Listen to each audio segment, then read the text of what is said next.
Alright, welcome. This is Devin from Deadly Art Gaming. For those coming for the first time, welcome. For those coming back, welcome back.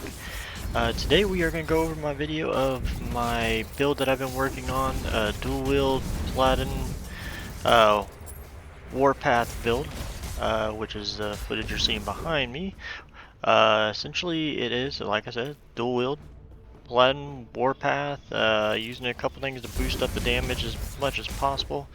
The build is still a little bit of a work in progress. I still got some min-maxing to do on it, but I'll have that done here shortly. I'll have an updated guide on this whenever I get that done. Probably by next week I should have everything kind of dialed in exactly what I want for it for in games for damage, survivability, the whole 9 yards. So, but right now it runs pretty quickly through the maps. Don't have any really too much of an issue. I have a little bit of survivability just because I haven't got all my resistance completely min-maxed just yet. But as of right now, it still works very well. Burns through the bosses, melts through them. Not only do I do decent damage or high damage with just myself, but the bleeds, or not the bleeds, but the ignites just stack up to where it just makes it that much more powerful against bosses. So we're gonna go ahead and get into, well, we're gonna kill these two that just decided to come over here so they can go ahead and die. We're gonna go ahead and jump into the build, kind of go over some stuff on that end. Let's see. I know it's not gonna give me anything I really want. What in the world is that? Oh, I know what that is. Haven't got one of those in a while. So yeah. Let's see. So before we jump into the build and the breakdown and all that fun stuff, if you do like the content, please smash the like button. If you want to keep up to date with my build guides, my reviews, and all that stuff, all my live streams as well, smash that subscribe button so you're alerted when I bring out my next video. Also, I do have a Discord link down below if you want to come join us and check us out, chit chat with us. I'll be playing with my community as soon as multiplayer comes out, and also whenever I also play a ton of other games, so if y'all looking for someone to play with or whatever, just hit me up. If I have a game, I'll be more than happy to join you. So let's go ahead. So like right now, my resistance aren't capped yet. I'll be getting a bit more strength once I get done with everything. Some of this just mixed in some other stuff that I kind of got along the way. Like I said, these will all be capped. Elemental resist gets capped whenever I do my whirlwind, so I'm good there. These will get maxed as soon as I min-max my gear, get them all crafted and all that stuff. So now let me hide myself real quick. So essentially down here, 10% crit chances, 232 multiplier. We got a little bit of stun chance on us. Increased damage over time, almost at 100%. Melee and all that stuff here. Fire damage is up to 562, which will be going quite a bit higher once I get everything maxed out. So the damage there will be going up quite a bit once that's done. We'll also have about 12% glancing blow once it's all said and done. We have about 18% currently on life leech, which that will be higher once it gets min-maxed, and the survivability will be a little bit more on that end. And then also some more on the health on kill one that gets maxed out. A little bit of crit avoidance, not too much.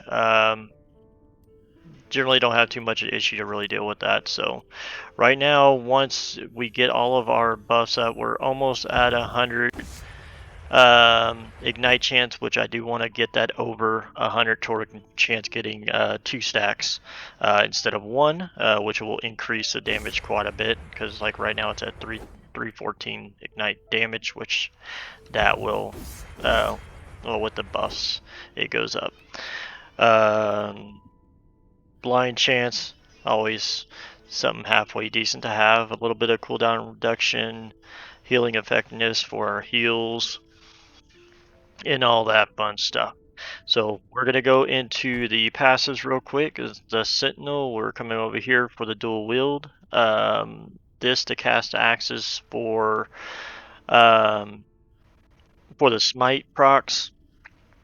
We come up here, grab a little bit of stun chance, melee damage, flat melee damage, some damage, stun and avoidance. Then we come over here for strength, get a little bit of fire void resistance. Not totally needed, but it's mainly for the strength.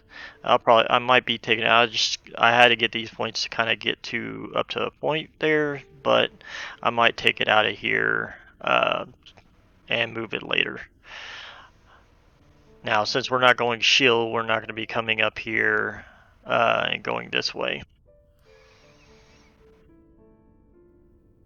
But essentially, I needed 20 points to get up to here, so I just kind of went there, there, and there. I might take that point out of there and just go ahead and put it up in here. Not sure if I really want to do that yet. And then I put a little points into Void Knight, just 5 points in here, kind of to get the reversal. And then to get the 12% melee leech. We don't use the void, so it's not really going to benefit us there. Then in the Paladin path, I'm kind of testing out the Divine Bolts because it does fire damage, and they actually proc quite often. So I'm actually kind of work at maxing this out just to kind of see, because I know it decreases the chance of it casting, but I can get up to essentially 6 bolts. So I might max it out just to kind of see how it plays out, see how many are flying all over the place, see how that goes. With multiplayer come out, I then will at some point in time I'll probably take this down to 3 and then put 1 point in here. That way I can grab this and max that out. Just because it will give me 70% increase damage, but I have to do it. I have to have something that heals either myself or an ally. So definitely we'll get that once we get multiplayer out. We'll come down here for attunement. Mainly this is to finish up capping out the elemental resist. Then we got 1 here for melee ignite chance. I might kind of move stuff around and put this to max to where I can get 100% chance, just to get that 2 stack chance, just to increase that dot damage there. Coming over here, we're going to max this out with, that way we can get the +8 strength and the fire damage on recent melee hit. Get that increase as well. We're coming over here for health and blind chance. This I'll put 1 more point in here, just max, just get a little bit more health out of it, and the blind chance, which is, I find to be kind of decent from time to time. Over here, we're going to have health effectiveness, necro resist, and health. Or increased healing effectiveness, sorry. Just kind of give us some more health, get a big chunk of necro resist out of there, and the healing effectiveness. Now that be more beneficial once we can get over here and have that minion stuff. Not minion stuff, but healing on other players and increase the damage. 1 point in here just to get up to here to where we're going to max this out. That way we'll have glancing blow and health. We'll be maxing this out for the health damage, healing effectiveness, and mana, and then maxing this out for fire and move speed.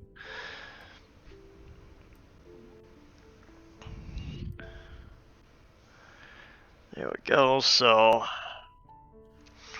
like I said, I'm gonna kind of rearrange a few things. I want to get the best possible damage and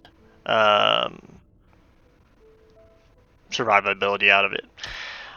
So then we're going to come over here and we're going to go to Warpath. The way I've got mine set up currently is I'm coming over here to grab these. This one for area, hit damage, channel cost, and then coming over here for channel cost and hit damage.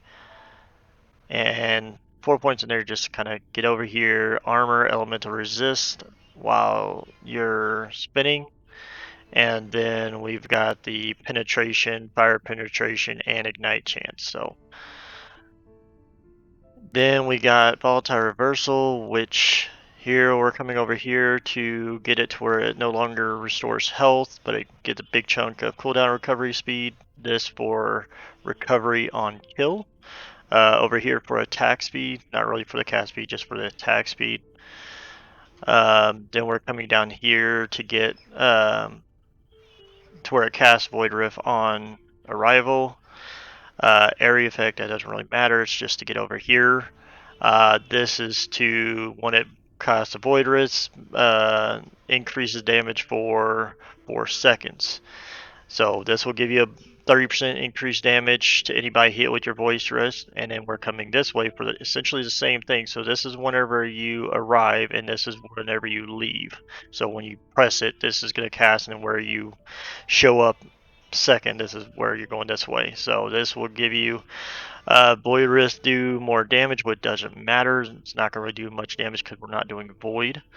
And then here for the 60% increase damage taken over time. So this really stacks up well with bosses.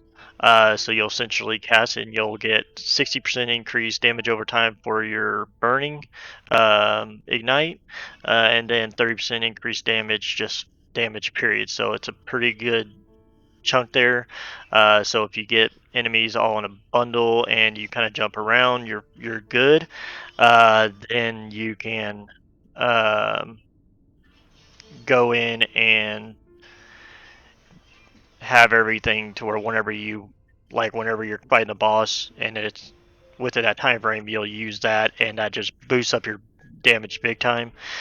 But also it's going to be kind of used as a mana regen, or to get your mana back essentially, because you'll get these, which I'll go over in just a minute. You'll get these auto cast from killing mobs, but like when you first start a monolith or start a map, you can just cast 4 of them real quick, and then use that, and you'll have full mana, and you can start going, and then you can just worry about killing mobs, and it should keep it full for the most part. But say for those bosses or those big boss fights where they take a little bit of time, you can easily pop them, cast them yourself, and then press this to get all your mana back if you for using for this.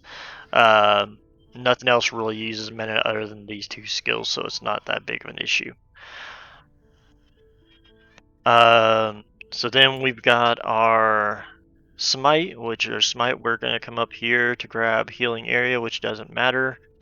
Melee fire damage, so get us some extra flat damage there, and attack speed. Then we're coming down here for ignite chance, damage to ignited enemies, and then detonate enemies.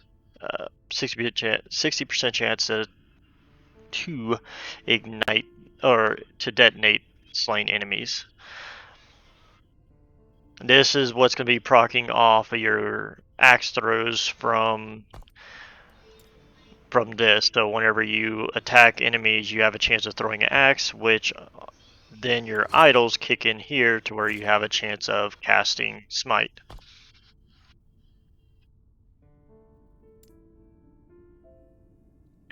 And then with Sigil of Hope, we're coming up here for 2 into armor, so we'll get plus 80 armor per sigil. And then up here for as much duration we get, extra sigil up here. Then over here doubles the heal regen from sigils, so it just allows them to heal you for a lot more. And then over here, this is kind of the key ones for increasing your damage a lot.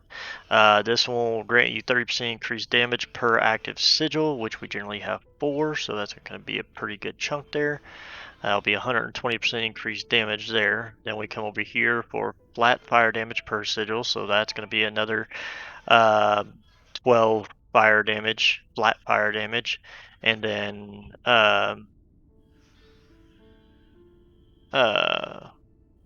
12, 24, 48% with all of them up ignite chance just from this.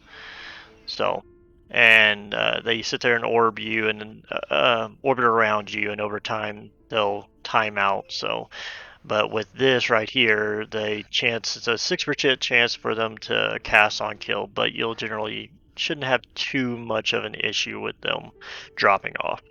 Depending on the map, there are a few of those maps where the mob density is not the greatest. Then we're coming over here for Holy Aura. We come over here to get the, because right at base it's going to give you 30% increased damage and 30% elemental resist. So there's 30% of your elemental resist just from the skill by itself. Then you're going to get another 25 here. Now when you pop this, like when you activate it, it will double. So it'll be 60 and then the 25. So that'll be well over your base allotment that you'll need.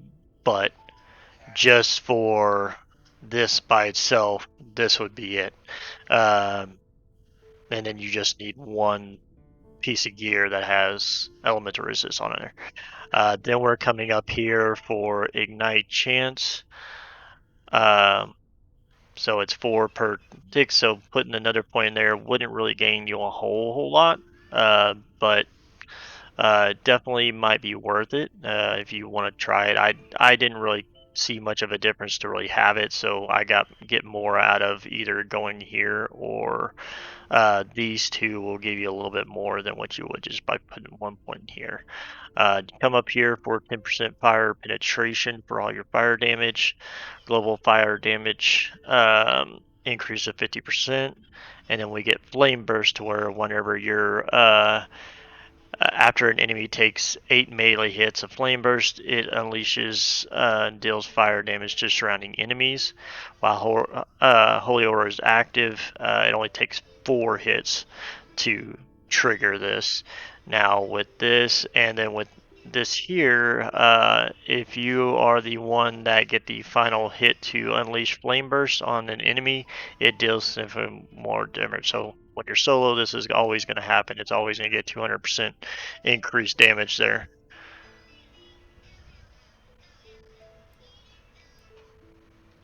And that should be it for the skills. And for the gear, we'll have, for the idols, we'll have at least, you need at least 2 of these. This is totally up to you. You can do 1, you can do 2, you can do 3. It kind of just however you see fit. 2 seems to work well for me. It casts quite often, so it's perfectly fine for me. If you feel that you get away with just doing 1, you could do 1 and put, say, these 2 over here, and then you could do like a couple of these to get a little bit more duration out of the Sigil of Hope, or kind of make that as you kind of get that however you want. Is like I said, 2 seems to be perfectly fine for me, so I have one of these. I might actually go grab another one of these. I haven't had another one drop yet, so I might actually roll with 2 of these. But for right now, this works really well, so I get some extra crit chance just because I like having a little bit of crit mixed in there, so we can get some higher numbers and all that stuff. Now I am gonna have a link to the a guild build planner for the gears, so that way you can kind of see how it's mapped out, so you don't have to keep kind of coming back to the guide and everything. But I have this for fire, flat fire damage, increased fire damage, health on hit, ignite hit. Like I said, these aren't maxed out yet, so it will be a bit higher. Up here, we're going, now this I've got to remake. It's going to, I'm going to put the fire damage over time on the helm. I just haven't gotten any. I need to get some more of the fire damage and ignite durations. I ran out. So as soon as I get some more of those, I'll be remaking the helm with fire damage and fire damage over time, which is going to make those ignite damage quite a bit higher. Then we've got, and it's going to be the same thing. It's essentially the same thing from the helm and the chest, except for the helm's going to have cooldown recovery.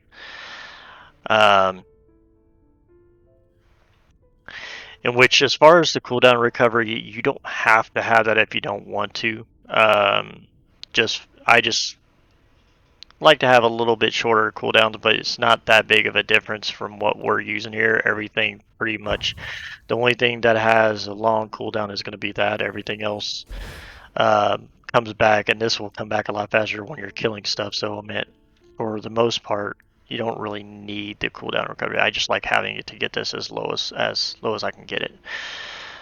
Um, and then on the amulet, I have fire damage, fire penetration, ignite on hit, and shred armor on hit. Which I'll probably be taking the shred armor on hit. Like I said, I'm still kind of getting that tweaked there on that end. Eye of Ren is a really good weapon to use with fire because of the stacks you get increase not only your critical multiplier, but it also increases your damage over time, your fire damage over time. So, which is really nice. And then essentially you get increased melee fire damage and chance to ignite on melee hit is 171. So you're getting a pretty good chunk of ignite on hit from there. Rings, we got leech, fire damage, void, resistance, and I'm not sure why I have health regen on there. I must have accidentally changed out my ring. Yeah, because it's not the rings I had on. Okay. So it's supposed to be void resistance and health. And then the other one is supposed to be necrotic resistance and health. I'm not sure what happened to my rings.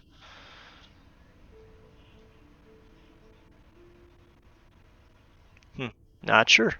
But either way, it's still leech, fire damage, health regen, or not health regen, but this one, the right one, should be health and necrotic resist.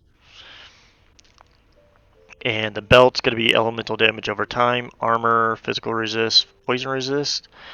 The bracers are going to be melee attack speed, leech, hybrid health, void resist, and then on the relic is going to be fire damage, elemental damage over time, health, and physical resist.